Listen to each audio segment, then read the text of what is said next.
আসসালামু আলাইকুম। Hello everyone, আমার পরাণের ভাই বোন। দেখেন, আমি আজকে আমার বাচ্চা অনেক দিন পরে এই ধরনের খাবার অর্ডার করে রাতের ডিনার করলো। রাতের ডিনারে আমার বাচ্চা কি কি রেখেছে দেখো তোমরা। এগুলা তোমরা তো নাম জানো, আমি এর নামগুলা বললাম না। এগুলা আমার বাচ্চা আজকে ডিনারে খেয়েছে। আর এইগুলা ভিডিও করার পরে আমি চলে যাব, বাজার এনেছে সেগুলো গুছাবো, বাজারের রান্না বাড়ায় চলে যাব আমি। আর তারপরে দেখো, আমার বেবিটা কিন্তু আমাকে হেল্প করতেছিল, যেহেতু আমি ভিডিও করি তাই ও বলতেছিল যে ঠিক আছে আমি একটু ভিডিও করে দিই।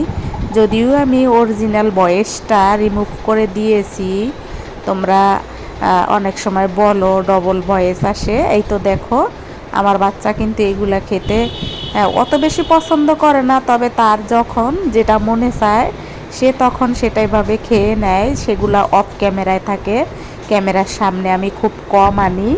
আজকে তোমাদের সাথে একটা কথা শেয়ার করি। কথাটা হইলো, আমার বেবিটা কিন্তু আমার সাথে তার ভার্সিটির ক্যানভাসে গিয়েছে এবং এসেছে কিন্তু বাস ধরে, বাসে এসেছে। তাহলে টাকাটা বেঁচে গেছে, সেই টাকাটা দিয়ে কিন্তু আমার বেবিটা এই খাবারটা কিনে খেয়ে নিল। তোমরা হয়তো বলতে পারো এই ধরনের খাবার খাওয়া কি ঠিক? ঠিক না, কিন্তু মাঝে মাঝে বাচ্চারা খাইতেই পারে।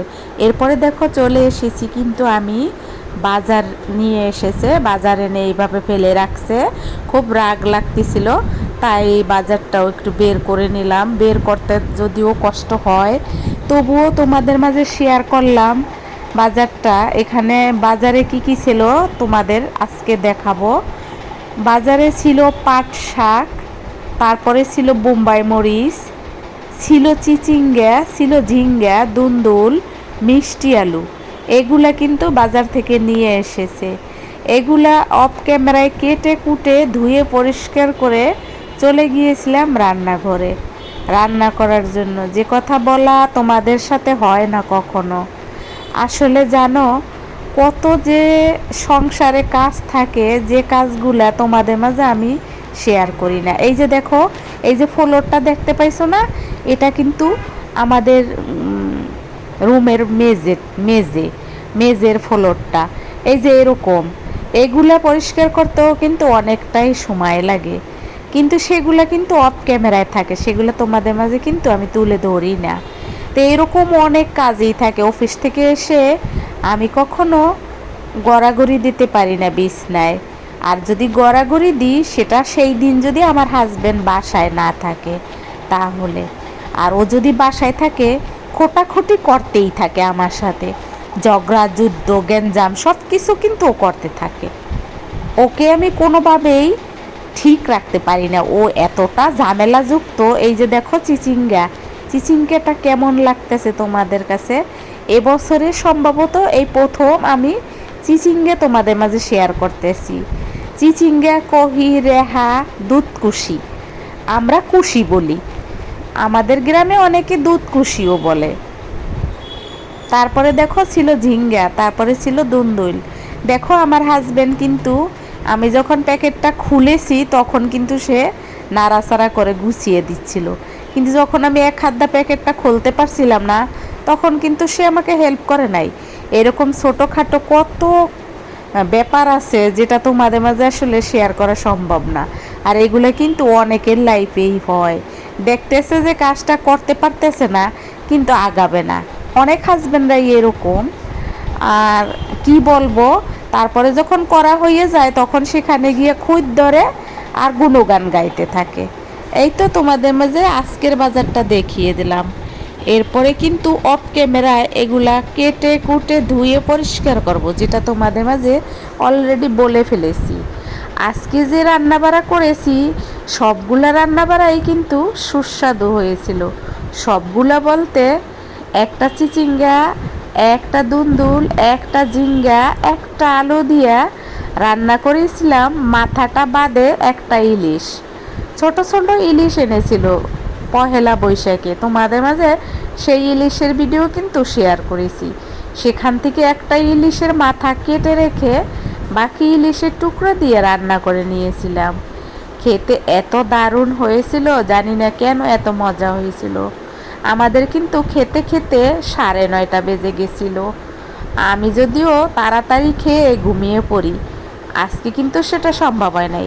তার কারণ আমার হাজবেন্ড অফ ক্যামেরায় ছাদ বাগানে কাজ করেছিল, তাই তো সে বাজার আনতে অনেক দেরি করেছে। তাই তোমাদের মাঝে আমি আজকের বাজারটাও শেয়ার করলাম আর কিছু কথাও বললাম। আর আজকের বাজারটা কেমন হয়েছে অবশ্যই আমাকে কমেন্টে জানাবা। এরকম কম কম বাজার আনলে কিন্তু ভালো হয়, পচে না। আগে কিন্তু ও অনেক কিছু 1 কেজি করে আনতো, কারণ যেহেতু ওর অফিস দূরে ছিল, আমাদের বাসাটা একটু বেশি দূরে ছিল। ও সকালে আসতো, সন্ধ্যায় যাইতো, তাই তো ওর বাজার নিয়ে যাইতে হইতো অনেকগুলা, পুরা সপ্তাহের বাজার। এখন আর সেটা করে না, এখন কম কম বাজার আনে। আর এই কাঁচামরিচ, পেঁয়াজ, রসুন এগুলো কিন্তু আমার হাজবেন্ড কেটে দিয়েছিল। আর আমি শুধু এই যে সবজিগুলা কেটে শাকগুলা বেছে ধুয়ে পরিষ্কার করে নিয়েছিলাম। তোমাদের মাঝে সেগুলো একটু শেয়ার করে দিলাম। আমি জানি তোমরা আমার ভিডিও ভালোবেসে দেখো। এই মুহূর্তে কে কোথা থেকে দেখছো কমেন্টে জানাবা। এতক্ষণ ধরে আমার ভিডিও ধৈর্য সহকারে যারা যারা আমাকে সাথ দিয়েছো, আমার সঙ্গে সঙ্গে আমার ভিডিওগুলো দেখেছো, তোমাদেরকে আসলে আমার প্রাণ ঢালা ভালোবাসা, প্রাণ ঢালা ভালোবাসা তোমাদেরকে জানাই সব সময়। তোমরা আমার সাথে সব সময় থাকবা, যতদিন আমি বেঁচে থাকবো। আমিও তোমাদের সাথে থাকতে চাই। এই যে বসিয়ে দিয়েছি ভাত, গ্যাসের পরিমাণ একটু কম, তবুও 2টা চুলাই ধরিয়ে দিয়েছি, কারণ যেহেতু একটু দেরি হয়ে গেছে। তাই তো দেখো এই যে ইলিশের ইয়াটা তোমাদের দেখিয়ে দিলাম। যেহেতু আমরা 3জন মানুষ, আমাদের আজকের আয়োজনে যা আছে আমাদের হয়ে যাবে। এই যে দেখো তেল দিয়ে দিলাম। তারপরে কিন্তু আমি তোমাদের মাঝে কিন্তু রেসিপিটা পুরো শেয়ার করব না, কারণ তোমরা জানো আমার কিন্তু রেসিপি চ্যানেল না। আমি আমার ব্যস্ত লাইফে, ব্যস্ত জীবনে কিভাবে কি করে খাই তার কিছু অংশ তোমাদের মাঝে তুলে ধরি। তোমরা কি জানো গ্রামের বাড়ি অনেকেই পাট শাক খায় না। আমি এই শাক রান্না করে খাই, যেটা আমার গ্রামের বাড়ি, আমার অনেক রক্তের আত্মীয় স্বজন তারা বলে যে তুই ঢাকা সিটি উন্নত জায়গা থেকে শাক পাতা ভর্তা এসব খাইয়ে বেড়াস। আমি যখন গরুর মাংস খাই সেটা খুব কম শেয়ার করা হয়, তার কারণ গরুর মাংস রান্না করা কিন্তু খুব সহজ, মুরগি রান্না করাও সহজ। আর যেহেতু ঢাকা সিটিতে থাকি, নিশ্চয়ই সব কিছু ব্লেন্ডার করা থাকে, তাই তো মাংস রান্না করতে একেবারেই সহজ থাকে।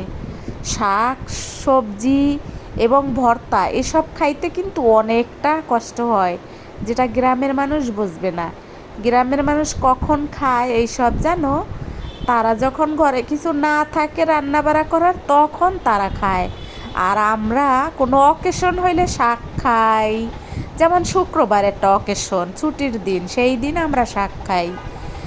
যেমন মনে করো ভর্তা খাই আমরা বৃষ্টির দিন, যেমন একটা অকেশন, বৃষ্টি মানে একটা অকেশন, সবার জন্যই না, কারো কারো জন্য। এই তো দেখো আমি কিন্তু রান্নাটা করতে আছি তোমাদের সাথে কথা বলতে বলতে। কিন্তু গ্রামের অনেকেই আমাকে বলে আপনি এগুলো কি ভিডিও করেন, বাজে খাবার, বাজে রান্না বাড়া।